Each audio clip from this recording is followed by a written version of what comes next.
Bonsoir à tous. Bienvenue ce soir pour ce premier live en live streaming en fait de Sipo Matador. Pour ceux qui ne nous connaissent pas, on est une troupe de théâtre qui existe depuis quelques années où on propose des pièces originales. Mon nom à moi, c'est Adam Sauvé. Je suis cofondateur, metteur en scène et accessoirement acteur comme ce soir. Ce soir, nous allons vous présenter un live assez intéressant. On s'est dit en temps de pandémie qu'on allait faire quelque chose assez original, qu'on allait développer l'une de nos pièces, mais qu'on allait rajouter quelque chose et faire travailler des artistes des différents domaines et donc de créer quelque chose d'unique. Donc là, ce soir, vous allez avoir une pièce que l'on revisite qui s'appelle Voilà, c'est dit. Voilà, c'est dit, vous avez déjà eu la chance, pour certains, de l'avoir déjà vu en live, en vrai, dans un théâtre, en fait. Et ce soir, donc, elle va être réadaptée avec des illustrations qui ont été faites par un illustrateur et un habillage sonore. Donc, moi, j'interpréterai la voix de Jean-Bernard Orny, un chef assez excentrique, assez rude pour certains, et qui a déjà été interprété par Nick Fontaine. Donc, Nick Fontaine, si tu nous regardes ce soir, j'ai hâte d'entendre tes critiques sur ma version. Donc, super, voilà, on va pouvoir lancer.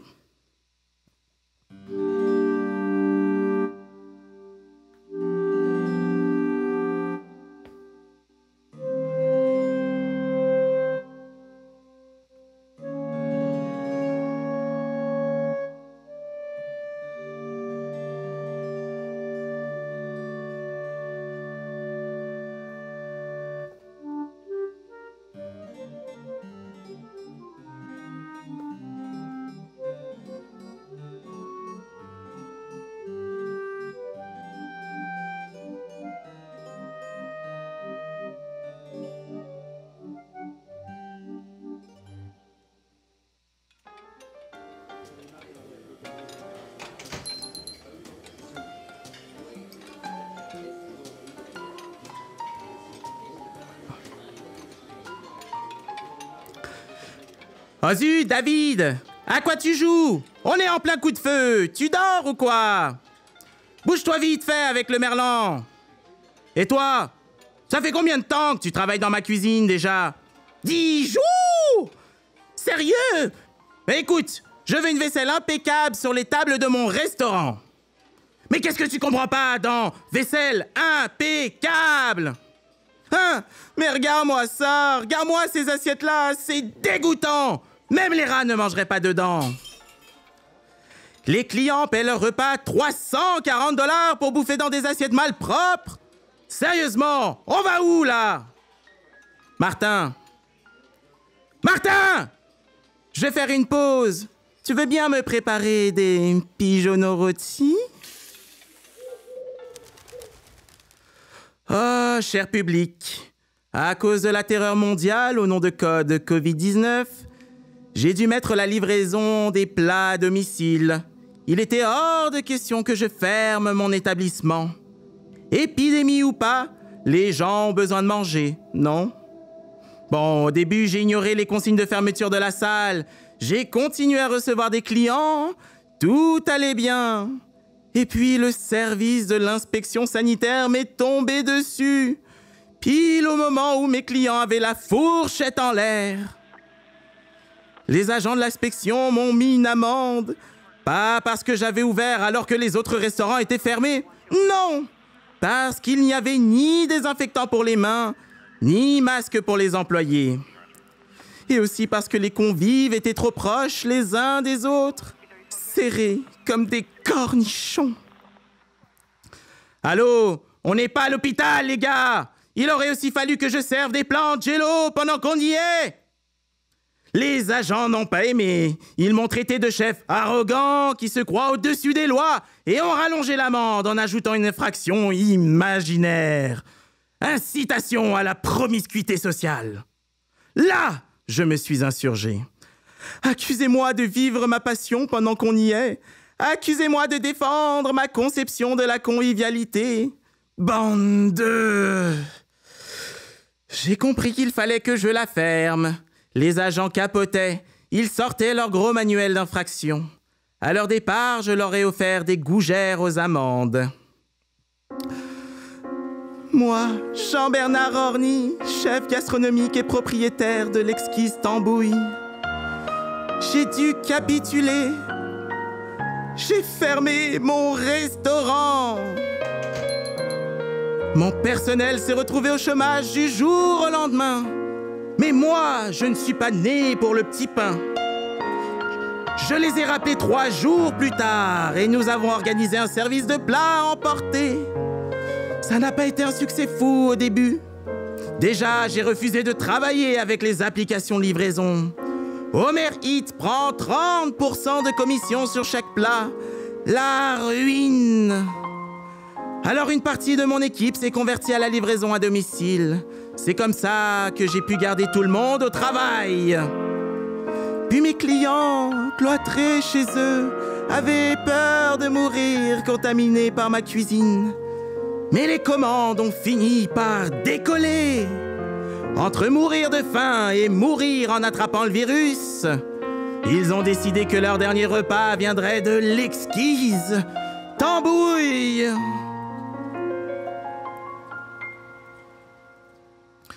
Bonne nouvelle, il n'y a eu aucun trépas suite à un repas de Jean-Bernard Orny. Il s'est même reproduit quelque chose de magique. La rumeur a circulé que ma cuisine immuniserait des effets du virus. C'est plus qu'une rumeur, c'est vrai. J'ai concocté un mélange unique de cette épice antivirale. Je n'ai pas besoin de proposer son efficacité, il suffit que les gens y croient. Franchement, je devrais être à l'Organisation mondiale de la santé aux côtés du gars qui a inventé le gel hydroalcoolique. En fait, non. Le gel hydroalcoolique ne rapporte rien à son créateur. Il a voulu que ce soit un bien public. Moi, je vends mon mélange antivirus, voyez-vous. Voilà comment j'ai tenu durant la crise sanitaire. Ah, je m'en vais vous conter une petite histoire, tiens. Un jour, dans une petite ville du sud de la France, un notaire donna pour la première fois à chacun de ses fils, âgés de 9 et 10 ans, une pièce de 5 francs.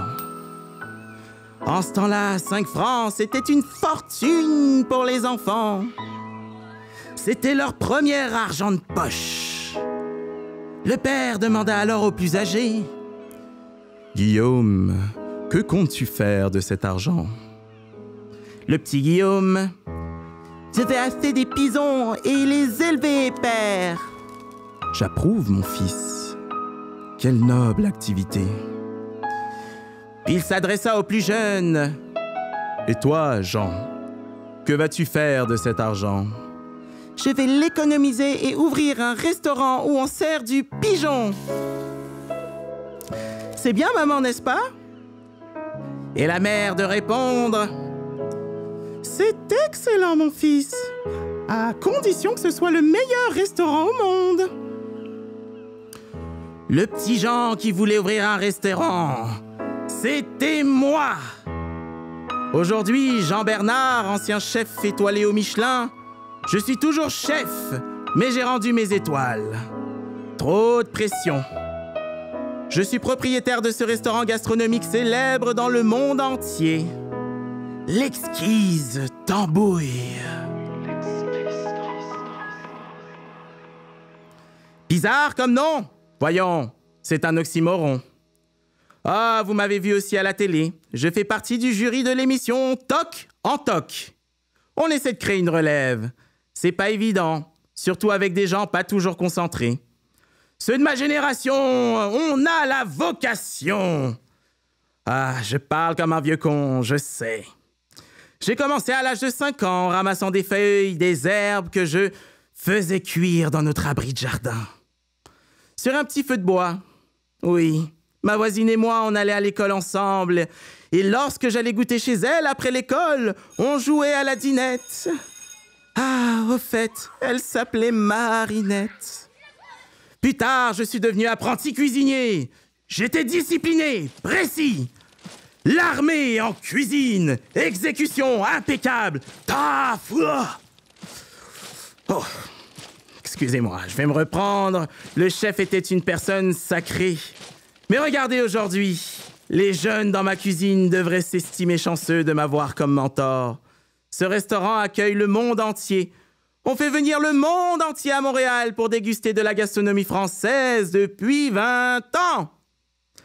Oui, quelle ironie d'ailleurs. C'est au pays de la pizza poutine que j'ai eu du succès.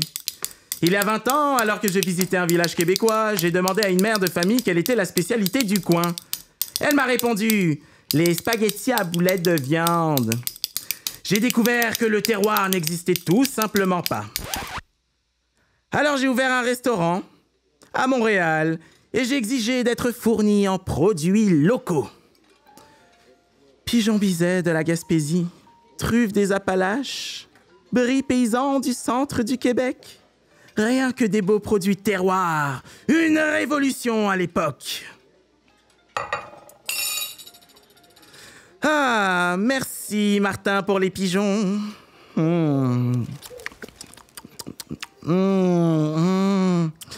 Ah, c'est pas du poulet frit Kentucky, hein? Rien à voir. Le prix non plus n'a rien à voir. Un plat d'exception, ça se prête au prix fort. Pas d'exception à la règle chez nous. Bon, dans mon menu, vous trouverez bien une gourmandise à 11 $. C'est l'exception qui confirme la règle. Hein? Hein? Une cliente veut le merlan en petits légumes, mais sans le poisson? Elle te dit ça avec des yeux de merlan frits, je parie. Ah bon, je dois pas critiquer une cliente. Elle est végane en plus. Qu'est-ce que tu suggères pour noyer le poisson? Des pâtes? Les véganes mangent des pâtes, t'es sûr? Eh ben, fais servir des pâtes alors.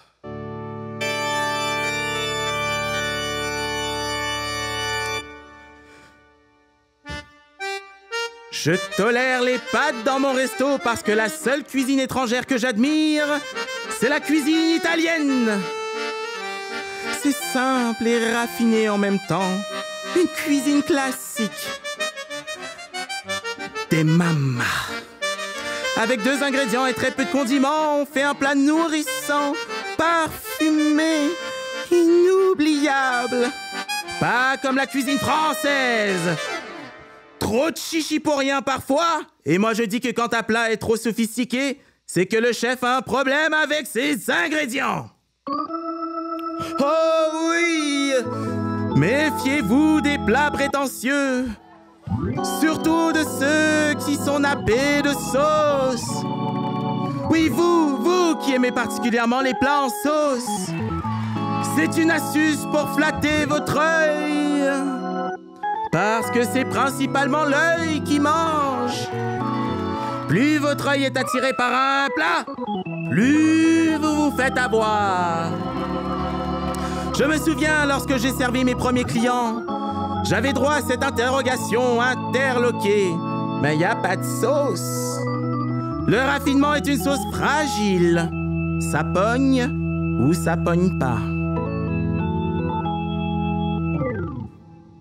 Eh, les sauceurs, les aliments couverts de sauce, c'est pour les magazines, pas pour la vraie vie. C'est pour signifier que nous autres, on n'est pas des barbares. On ne mange pas les animaux comme ça. Savez-vous au moins quelle est la meilleure sauce au monde? C'est la sottise. Elle s'accorde avec tout. Je vous le dis, la sauce, ça pervertit votre palais, anesthésiez vos papilles, au point que vous ne reconnaissez que 3 saveurs. Le gras, le sucré et le salé. Et quand ça goûte les 3 ensemble, vous vous délectez. C'est bon. Et si en plus c'est doux et onctueux, ça devient une expérience culinaire orgasmique. Bon, pardon, nous sommes au Québec, on ne dit pas orgasmique, mais réconfortant. Même chose pour les desserts, s'il n'y a pas de coulis ou de sauce, érable, double chocolat caramel, si c'est pas baroque et décadent, c'est pas assez bon. Ça vous rappelle quelqu'un? Passez votre chemin. L'expérience gastronomique, c'est pas pour vous. Dans mon restaurant, on fait de la vraie cuisine, pas de la décoration. Ouh là là. Que c'est dur, la cuisine gastronomique. Il faut donner aux gens le goût de découvrir les plats élaborés. Pour ça, il faut qu'ils retrouvent ce qu'ils ont aimé dans leur tendre enfance. Et l'ingrédient fétiche en Amérique du Nord, c'est le lard. Voilà pourquoi la cuisine végétarienne ne fait pas encore le poids. Mais qui se souvient d'avoir craqué pour des haricots au tofu? Dans mon menu, il y a les aliments réconfortants de notre jeunesse. La bonne vieille patate, la saucisse, le goût riche du gras de porc et de canard, mais en plus épuré. Vous ne serez pas surpris d'apprendre que je suis contre la mode des protéines végétales texturées. Mais qui va au restaurant pour manger un produit ultra transformé accompagné de quinoa? Vous derrière vos écrans? Oh non, non, non, alors là, ça c'est extraordinaire, ça me coupe les jambes. Est-ce que vous mangez aussi de la viande végétale au jus de betterave qui imite le sang? Ah, je comprends maintenant, c'est à cause de vous! C'est à cause de vous que je subis les provocations de ces jeunes chefs à la mode agitant leurs cartes. Ah, créative et goûteuse. Créative et goûteuse. Je suis comme les vieux arbres. Je prends toute la lumière et ils veulent m'abattre par tous les moyens. Certains d'entre eux pratiquent la cuisine fusion. D'accord, chacun sa tambouille.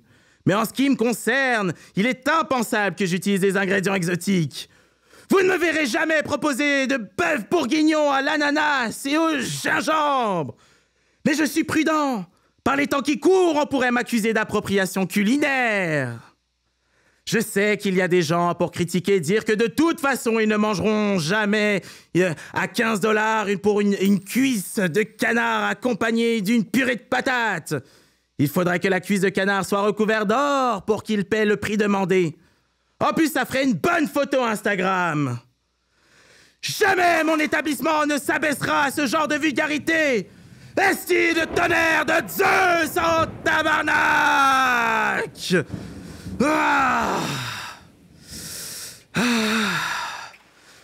Je suis un peu éruptif, je sais, au point où j'en appelle la divinité québécoise. C'est un métier stressant, la restauration. J'avais 3 étoiles au guide Michelin. Je pouvais les perdre n'importe quand, sans même jamais savoir pourquoi. Alors je m'en suis débarrassé. Cet endroit coûte une fortune à entretenir, des millions de $. Mais ça rapporte aussi des millions. Faut dire la vérité. Oh là là. Désormais, ce sont des sites comme Web qui évaluent mon restaurant. Pas le Michelin.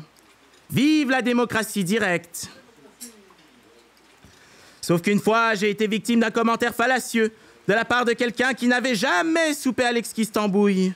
J'ai porté plainte et heureusement, il a été lourdement condamné pour m'avoir fait perdre des clients avec de fausses informations. Il a prétendu avoir vu de ses yeux le chef Jean-Bernard assommer des pigeons, puis les plumer à sec. Plus c'est gros, plus il y a de la sauce, plus ça passe. Beaucoup de gens y ont cru. Et ça, c'est sans doute à cause de ma personnalité vigoureuse. Il a publié ce commentaire juste parce qu'il s'ennuyait chez lui. Il adore troller. Combien d'établissements ont dû fermer à cause de cette canaille? C'est moins de concurrence, c'est sûr. Et on aurait pu s'entendre si seulement il n'avait pas décidé de me s'en prendre à moi. Bon, je sais. C'est pas bien de se réjouir de la chute d'un autre restaurateur. Mais il faut voir le service chez certains. Une pure horreur. Sur ce point, les Japonais sont les meilleurs. Ils pratiquent le service suprême, l'omotenashi. C'est l'art d'anticiper les demandes des convives et de s'occuper du moindre détail. Si je me mets à faire ça, mes clients ne quitteront jamais mon établissement. Alors j'ai fait un compromis. J'ai initié mon personnel de salle aux petites intentions. Mais jusqu'à un certain point. Imaginez qu'un restaurant de cuisine gastronomique française avec un service à la japonaise à Montréal... Ah, je suis un pionnier, je vous dis. J'ai vraiment une équipe formidable. Je les ai tous formés, mes petits. S'ils travaillent dur ici, ils réussiront n'importe où. J'adore mes clients aussi. Ils disent du bien de ma cuisine, ça fait plaisir. Par contre, j'aime pas les enfants. Ils n'ont aucun goût, aucune éducation. Bon, sauf peut-être les enfants français. L'enfant français est un petit adulte et quand il mange mes desserts, il est capable de dire « on sent bien la muscade ». Non seulement il sent le goût des épices, mais en plus, il sait les nommer. Il a été bien entraîné. Mais c'est pas pour autant que j'aurai des enfants. Je n'en ai jamais voulu. Et de toute façon, je suis trop vieux. Trop occupé. Trop fils à maman. Trop pas le meilleur cuisinier au monde. Mais fermez-la! J'essaie de dormir!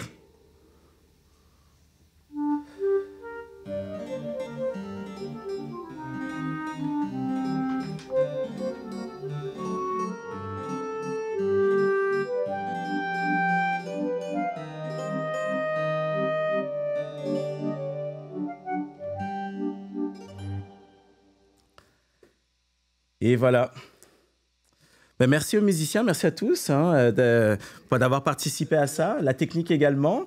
Voilà, c'était donc voilà, c'est dit avec la partie en fait de Jean-Bernard Orny, donc ce chef particulier. Donc encore une fois, n'hésite pas Nick Fontaine à donner ton opinion, ta critique là-dessus. J'ai hâte de l'entendre. Ne quittez pas, pour tous ceux qui sont là dans le live, comme je vous l'ai dit, il va y avoir une deuxième partie un peu plus longue, enfin pas très longue non plus, je vous rassure. En deuxième partie, on va avoir la chance de découvrir un petit peu plus les artistes qui sont là avec nous ce soir. Avant ça, par contre, il y a Zoé Barrière qui va nous interpréter une chanson qui a été composée spécialement pour ce spectacle, pour ce soir.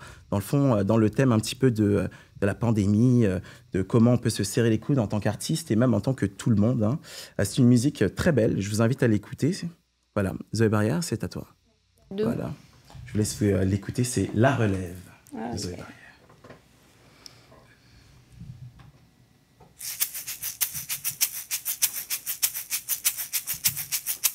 1, 2, 3.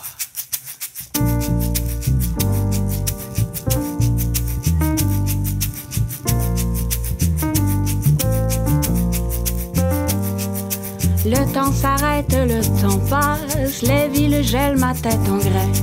L'âme en famine, pourquoi j'ai peur de l'inconnu? Quand tout chavire, quand tout casse, il reste que nous à marteler de notre corps à notre tête.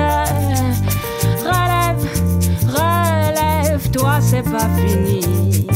Relève, relève-toi, il faut chanter. L'éclat de toute l'obscurité aveugle la bonne direction. Maintenant que mes murs ont pris l'air d'une prison, elle est où l'inspiration? Ailleurs que dans mon salon, où elle pleure encore la scène. Relève, relève-toi, c'est pas fini. Relève, relève-toi, il faut chanter.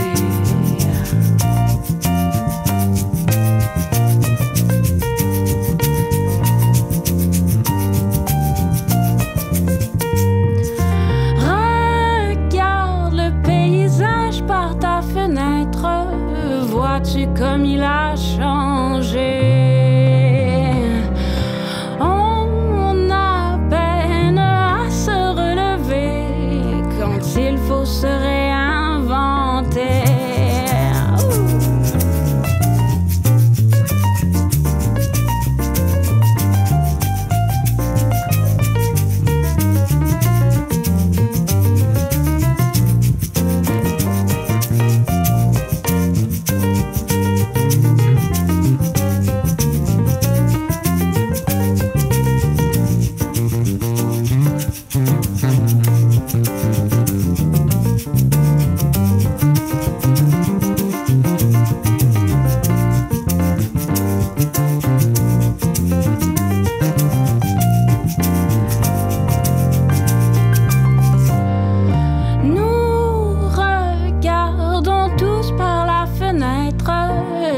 quelque chose n'a pas changé.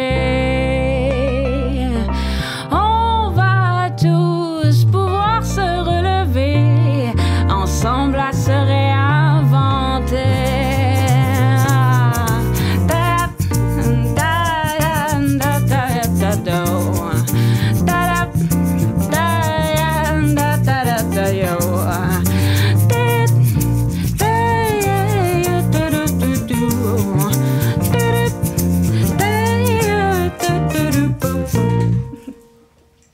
Super!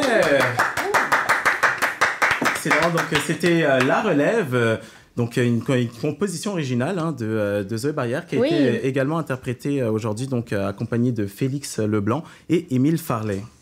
Voilà, ces deux messieurs étaient aussi avec moi au début, donc dès lors de la première partie où ils étaient en train de faire leur petit sound effect et aussi de jouer en improvisation musicale avec le keyboard que vous voyez là. Super, comme promis, on va passer à cette deuxième partie du live ce soir. Donc on va passer par l'interview pour qu'on apprenne un peu plus en découvrir sur nos musiciens et notre illustrateur aussi qui est là aussi avec nous.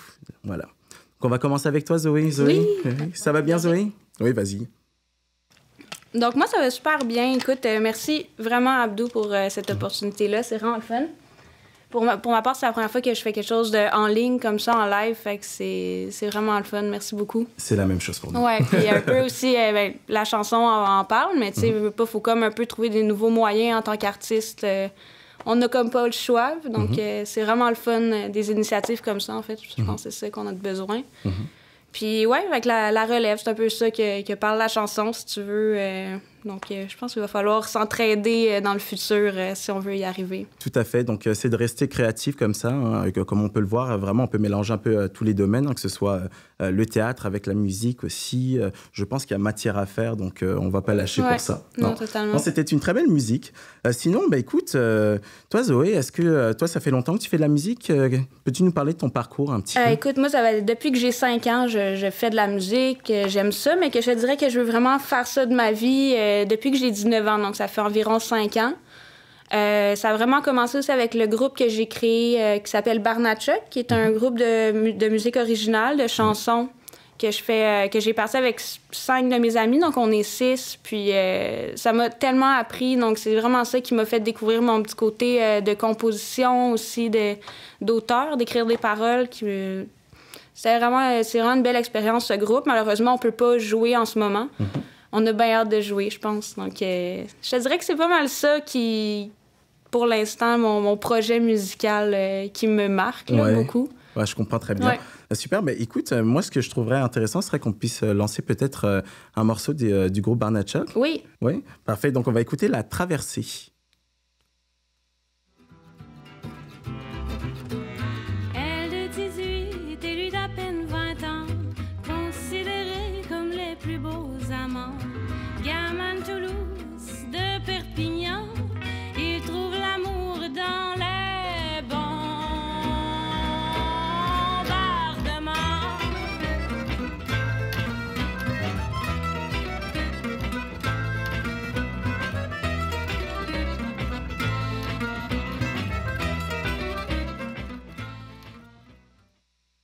Oui. Voilà, c'était La Traversée de Barnatchuk. Ouais, Donc, de l'album La Traversée. de l'album La Traversée. Exactement, c'est le même. C'est ça, ok, parfait, super. En avril 2019, ça fait faire une bonne année et demie. Oui, parfait. Ouais. Écoutez, dans tous les cas, vous pouvez retrouver l'album en description, donc n'hésitez pas à y jeter un œil. Et évidemment, vous pouvez laisser des commentaires également. Nous, on peut voir ça en live, donc si vous avez des questions pour les artistes, franchement, allez-y, gênez-vous pas. On va pouvoir vous répondre en même temps, donc en live, quoi. Donc, c'est ça. Sinon, donc, toi, comment tu désignerais un petit peu ton style musical? Mon style musical, là, comme je disais un peu, c'est sûr, je suis dans la chanson. En français, donc vraiment, moi, j'écris en français principalement.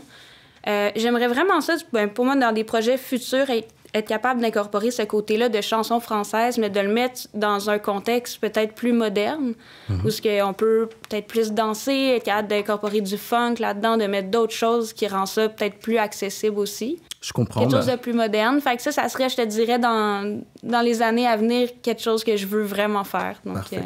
En tout cas, lâche pas parce que tu es bien parti pour ça, en tout cas. Voilà. Super, merci beaucoup. Donc, on va pouvoir passer à Émile Farley cette fois-ci. Émile Farley qui nous accompagnait ce soir à la bass ainsi qu'au sound effect. Il est en train de prendre un micro. T'aurais pu crier aussi, ça aurait marché. Non, bon, tant mieux. J'ai Guy en studio qui me dit que non.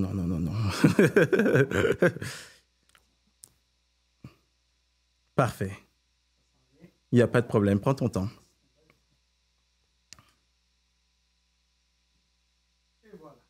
Bonjour. Bonsoir. Bonsoir.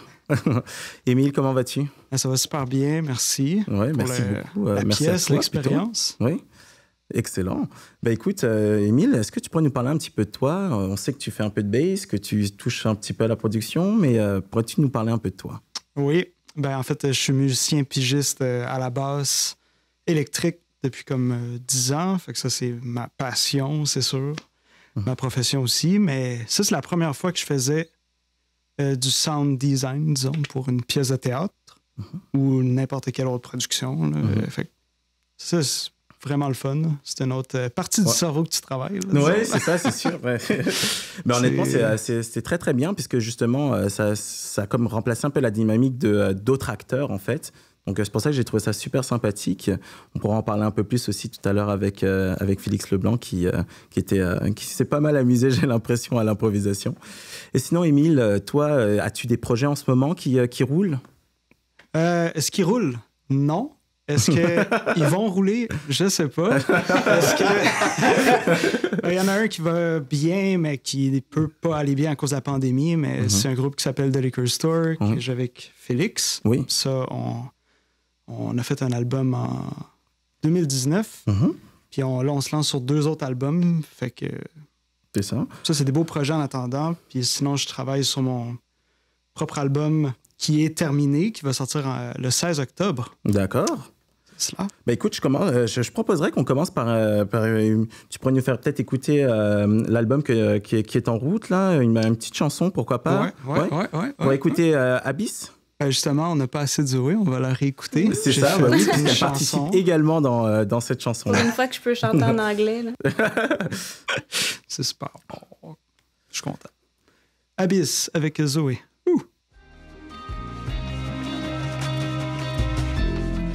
Try to understand the void beneath me.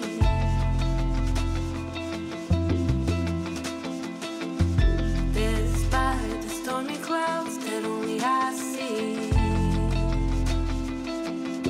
but they swallow me all.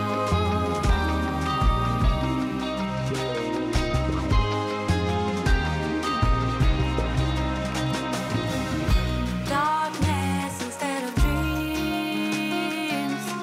What is the depth of my soul?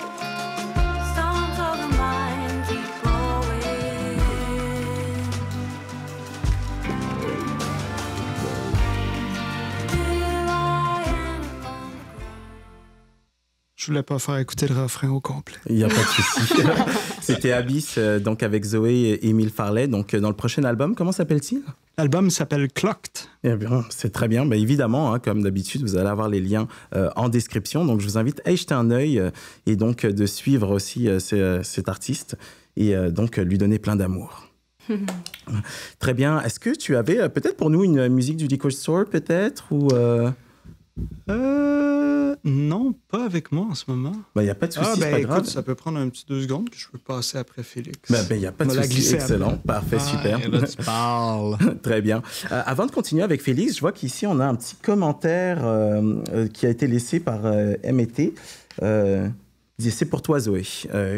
Comment connais-tu Fatoumata Diawara? Oh, comment je l'ai découvert comme sur une playlist Spotify qu'elle s'est mise à jouer par hasard. Puis, mon Dieu, je l'aime tellement. Là. Je pense que Émile pourrait te le dire. Je pense que je l'écoute sans arrêt en ce moment. Puis, ouais. Mais là, il n'y a pas juste Fatoumata Diawara que je découvre en ce moment. Il y a aussi Sona Jobarté que je découvre. Donc, plein de chanteuses africaines. Très bien. Malades. Est-ce que, donc dans leur style de musique, est-ce qu'ils sont dans un côté un peu plus moderne? Est-ce qu'ils gardent aussi un côté traditionnel dans leur musique? C'est quand même très traditionnel, je te dirais. Pour Fatoumata Diawara, par exemple, elle fait affaire avec Gorillaz. OK. Donc, c'est Gorillaz, c'est ça, je pense? Ouais. Donc là, c'est sûr, c'est plus moderne, mais elle reste avec sa touche traditionnelle là-dedans. C'est vraiment intéressant. C'est super. Allez l'écouter, c'est vraiment... Oui, parfait. Bah oui, on vous invite à aller chercher ça. Fatoumata Diawara. Sinon, écoutez, on va continuer. On va passer par toi, Félix. Félix, comment vas-tu aujourd'hui? Ça va très bien, merci. Ça va très, très bien, ouais. Super. Écoute, Félix, aujourd'hui, juste pour le rappeler, nous a accompagnés, a fait tout ce qui était son de clavier. Il le faisait en improvisation. C'était très, très cool. Que le mot à la mode, c'est présentiel. On était dans la même pièce, puis moi, je jouais des fois des vraies choses. Mais il y avait aussi une banque de sons qui était préprogrammée, puis... orchestré par Maestro, juste là. C'est ça, Émile Farley, oui. Fait que ce que les gens ont entendu pendant la performance, c'était un mélange des deux. Quand vous entendiez, mettons, une trame sonore qui durait longtemps avec un instrument qui était mis de l'avant, c'était sûrement moi. Puis quand vous entendiez de la vaisselle éclater à terre, yes! Ça, c'était Émile. Le tonnerre aussi. Ouais. Je sais plus par cœur. C'est Il l'a en ordre. Là, tu l'as pris de court, là. Non, c'est correct. Bon, écoutez, on va le marquer. C'était un beau power combo. C'était un beau power combo pour t'accompagner dans ta lecture. Dans le fond, c'était de fonctionner. Quelqu'un qui se concentre à juste jouer un peu avec la durée, des fois, de tes monologues, parce que c'était certaines sections que j'accompagnais, puis de temps en temps, c'est 40 secondes. C'est ça, il y avait des questions-réponses, c'est ça. Fait que là, moi, je suis là pour jouer, puis arrêter au bon moment avec le bon accord, puis blablabla. Puis il y en a d'autres que c'est bien casser de la vaisselle. C'est assez ponctuel, comme let's go, tu sais. C'est ça. Puis on n'allait pas casser de la vaisselle non plus. On en avait parlé au studio, mais le studio n'était pas là. Je les comprends d'ailleurs, une question de sécurité. Super. Écoute, Félix, pourrais-tu nous parler un peu de toi, tiens, tant qu'on est là? Absolument. Je suis claviériste, je travaille à Montréal. Vous avez déjà entendu parler de mon projet avec Émile, qui a mentionné The Liquor Store, qui est mon projet principal. Vous pouvez m'entendre aussi avec Jazzamboka, qui a un projet de jazz métissé. Puis sinon, je fais de la composition, des arrangements, du travail un petit peu plus invisible des fois, qu'il n'y aura pas mention de mes implications pour certains artistes, mais j'adore cet aspect-là de mon métier. Puis aussi, là, je crois qu'on avait un extrait qui était prêt, puis ça, c'est mon passion project, mais à prendre avec un petit grain de sel, là, c'est 3 gars qui s'amusent à rapper.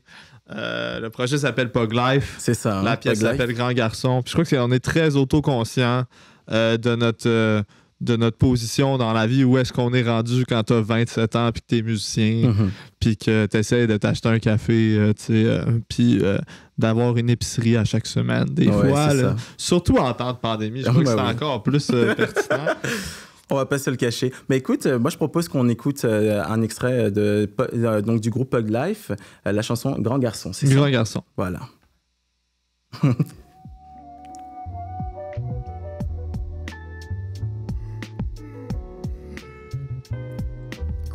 Sunshine, déjà 26 ans. Je rêvais d'être une rockstar, gros, too late. Je suis grand, but listen, je suis pas nobody. J'ai des tables à droite, tout quatre, puis je paye mes taxes. Mais clairement, c'est pas la life dont je rêvais. Mais le bonheur est simple, voilà le secret. Filet mignon, aux forêts noires du caviar. C'est cool, il y a vraiment... Tu vas dans le sujet, on paye nos taxes. On n'est pas une vie de rockstar, mais c'est nice pareil. Je crois que c'est à peu près comme la philosophie de toutes les pièces de ce projet-là. Puis c'est humoristique, c'est un projet de fin de semaine que j'aime bien mettre de l'avant. Donc, en tout cas, c'est un beau projet de fin de semaine. Get in the comments, il va y avoir le lien, oui, évidemment. Le lien, allez, vous connaissez la chanson, allez écouter, laissez-nous un petit like. C'est ça. Donc, n'hésitez pas, encore une fois, les liens sont en description. Donc, n'hésitez pas à aller jeter un œil et encore une fois, donner de l'amour aux artistes. Voilà. Super. Est-ce que, dis-moi, Émile, avais-tu une petite chanson de Liquor Store? On en parle, mais qu'est-ce que c'est? Bien sûr. Une petite surprise. On y va. La pièce s'appelle The Getaway Plan. D'accord. Et ça, c'est une pièce composée par Félix. J'avais en tête comme une poursuite. Ah dans un film, oui. admettons. Là, parce que ça, c'est le fun. Ça commence, puis les voleurs sont à la banque, puis là, l'alarme part, puis ils doivent décamper d'un coup, puis ils ont 8 chars après. Ce genre de truc-là. Allez, on envoie.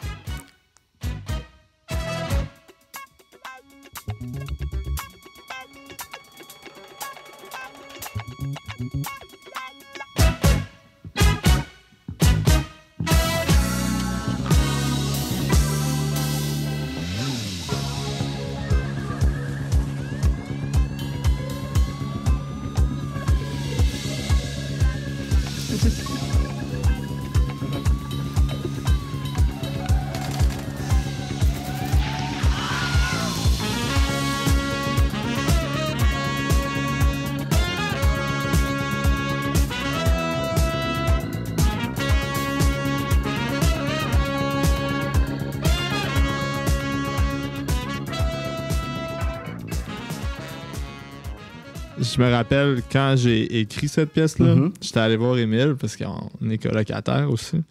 T'es allé loin? Il va falloir que tu joues beaucoup de ré bémol et assez vite. Ce qui veut dire pour nos auditeurs qui ne sont pas... vous pouvez aller streamer l'album. Mais, ouais, il peut faire un exemple. Fait que dans le fond, ré bémol, c'est une note. Celle-là. Pour ceux qui ne le savaient pas. Joue ré bémol. Puis rapidement. Fait que j'ai commencé à cette vitesse-là. J'allais prendre un café. Là, j'ai dit c'est pas assez vite, ça, Émile.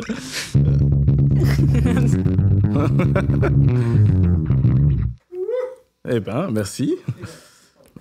Super, bah écoute, merci beaucoup, Félix. Merci à toi pour l'opportunité, ça a été super le fun de t'accompagner pendant tes monologues. Merci énormément, c'était réciproque. Bah écoutez, on va continuer là avec le dernier artiste qui a travaillé avec nous pour la conception de ce projet-là. Le dernier, mais pas le moindre. On va passer ici à Léo Baudry, illustrateur. Donc c'est lui à qui on doit cette représentation-là de Jean-Bernard Horny. Du travail acharné qu'il a fait, et du très beau boulot d'ailleurs. Donc voilà. Bonjour Adam. Bonjour, comment tu vas aujourd'hui? Mais je vais très bien, et toi? Ça va super bien, merci. Bah écoute, voilà, toi, pourrais-tu nous parler de toi aussi, de partir du club, là, faire partie du club et nous dire un petit peu d'où tu viens? Ouais, enfin, c'est très simple. Je suis illustrateur et puis je fais de l'animation traditionnelle aussi. Et puis je travaille comme pigiste. J'ai travaillé pour différentes compagnies et puis à mon compte pour des revues. Et puis ça résume pas mal ce que je fais. C'est ça? En gros. Et dans ton style de dessin, est-ce que ça, c'est quelque chose qu'on apprend par soi-même? Est-ce que c'est plus quelque chose que toi, tu as développé? Ah, ben je dessine depuis que j'ai 6 ans, 7 ans.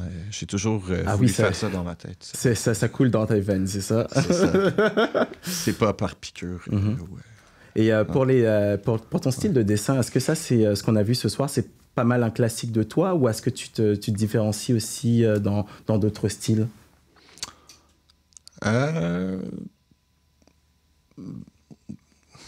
Ben c'est assez représentatif de mon style, je dirais, mais je suis versatile aussi. Ouvert à tester c'est dur à expliquer en mots. Le visuel, je sais pas. Ouais, tu montres les dessins. C'est vrai, oui. Ah, mince alors. Il va falloir que... Mais dans tous les cas, ça c'est sûr, vous allez pouvoir découvrir ces dessins et tout ça en lien en description, évidemment, pour aller découvrir l'artiste un peu plus en profondeur. Donc là, tu nous dis que ça fait donc 6 ans depuis que tu as l'âge de 6 ans, excusez-moi, que tu dessines. Est-ce que tu es allé à l'école pour pouvoir perfectionner ça? Est-ce que c'est des techniques que finalement, vraiment, au fil du temps... J'ai eu ma professeure quand j'étais jeune, qui habitait en haut d'un dépanneur qui s'appelait Jackie, qui me donnait des cours de dessin. Elle me faisait essayer tout, l'huile, l'aquarelle, le portrait, le fusain. C'est avec elle que j'ai vraiment tout appris. J'allais chez elle à chaque vendredi soir et puis... était le beurre pas trop fort sur ton papier, beurre pas trop fort. OK. C'est comme ça que j'ai appris à dessiner. Puis ensuite, j'ai étudié en dessin animé au cégep du Vieux-Montréal pendant 2 ans. Puis c'est à peu près ça, là, ma formation. OK, cool. Ouais. Et donc, toi, quand tu conçois comme ça, ce genre de dessin-là, est-ce que c'est simplement au papier? Est-ce qu'après ça, il y a aussi une retouche? Est-ce que tu mélanges aussi un petit peu aussi avec les nouvelles techniques qu'il y a aujourd'hui, donc la technologie, dans le fond? Ben là, par exemple, ce que je t'ai fait pour Jean-Bernard Orny, ça, c'est fait sur la tablette graphique. C'est sur... bienvenue au 21e siècle. Bienvenue. Le futur. Très bien. Écoute, merci encore d'avoir été là et de nous avoir fourni un visuel de Jean-Bernard Orny pour ce premier Voilà, c'est dit. Évidemment, nous, c'est un projet qu'on aimerait probablement continuer. Donc, n'hésitez pas à lâcher des commentaires, puis à nous parler, à nous parler un petit peu plus de ce que vous avez aimé, de ce que vous aimeriez revoir. Nous, c'est sûr qu'on aimerait beaucoup continuer là-dessus, puis vous présenter d'autres personnages. Donc, Voilà, c'est dit, comme je vous l'avais dit à un certain moment, c'est donc une pièce où il y a plusieurs monologues, en fait, plusieurs personnages. Donc, Jean-Bernard Orny en est qu'un seul parmi tant d'autres. Voilà. Donc c'est ça, merci beaucoup, merci aux artistes. Merci Adam. Écoutez, c'est bientôt terminé, mais avant ça, j'aimerais parler un petit peu de Sipo Matador, de qui on est dans le fond, et de nos futurs projets. Donc voilà, ceux qui ne nous connaissent pas déjà, écoutez, nous, on est une troupe qui essaye beaucoup de choses, qui expérimente. On est dans l'improvisation théâtrale. Comment on a démarré, dans le fond, c'est qu'au début, on donnait des ateliers en communication. Par la suite, on a décidé de se mettre un peu plus dans le côté artistique, donc théâtre pur et dur. Et donc, on a écrit nos premières pièces il y a quelques années déjà, puis on a eu la chance d'en faire passer. L'an prochain, c'est à déterminer avec la pandémie, mais on avait une de nos pièces qui était déjà en route. Sinon, entre-temps, on s'est dit qu'on allait vous proposer du contenu en ligne. Et sinon, pour le mois prochain, vous allez voir aussi, ça, c'est en ce moment les débuts de notre web radio, dans le fond. Donc, Sipo Matador va se mettre au web radio. On va parler de culture, on va parler d'art et de société. Donc, n'hésitez pas tout le monde, si vous avez envie de participer ou que vous êtes soit musicien, vous aimeriez vous faire qu'on vous découvre ou quoi que ce soit, ou que vous avez des envies de parler avec nous, de culture, de société, n'hésitez pas à nous envoyer des messages, d'aller liker notre page Facebook également aussi. Sinon, évidemment, en description, vous allez pouvoir trouver également Wandé. Wandé, c'est quoi? C'est aussi, comment on va dire, un moyen pour vous de nous soutenir. Comment on pourrait dire ça? J'ai le mot qui m'ôte de la bouche. Support. Non.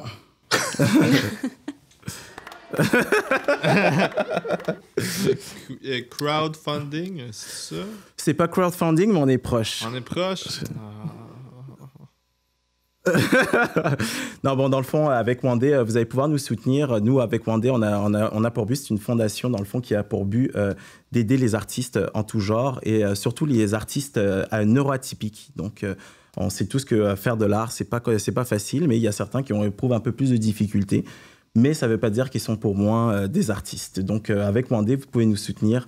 Et également aussi, si vous voulez participer, on propose aussi de pouvoir avoir les affiches donc de Léo Baudry aussi, que vous pouvez donc downloader et nous aider à supporter Sipo Matador. Donc voilà. Sinon, pour ceux qui se posent la question aussi, ça arrive fréquemment dans nos questions, mais qu'est-ce que c'est que Sipo Matador? Qu'est-ce que ça veut dire? Dans le fond, c'est le nom d'une plante. C'est le nom d'une plante, c'est des lianes, oui, voilà. C'est ça, donc c'est un peu comme vous voyez les fils qui sont autour du poteau, là, ce sont des lianes qui grimpent sur les arbres. Certains disent que, ils appellent les lianes assassines comme si elles étouffaient les arbres, mais nous, on pense que c'est pas comme ça et que finalement, ils travaillent en harmonie. Voilà, donc c'est ça pour la petite histoire qu'Étienne. Voilà. Merci à tous. Aujourd'hui, on était dans le studio L'Expase. Donc, on a en technique avec nous Gabriel qui s'occupait du visuel. Et nous avons Guy Dubuisson aussi qui s'occupait de tout le côté régie de son. Donc, on les applaudit bien fort. Merci également à Émile Farley, à Zoé Barrière, Félix Leblanc, ainsi que Léo Baudry. Sans vous, ça n'aurait pas été là, donc je vous remercie infiniment. Mille merci. Merci à toi. Voilà. Merci à toi. Merci à tous de nous avoir écoutés, évidemment. N'hésitez pas à vous abonner, à liker nos pages, d'aller faire un petit tour sur les pages des artistes. Et nous, on se dit à bientôt. Au revoir.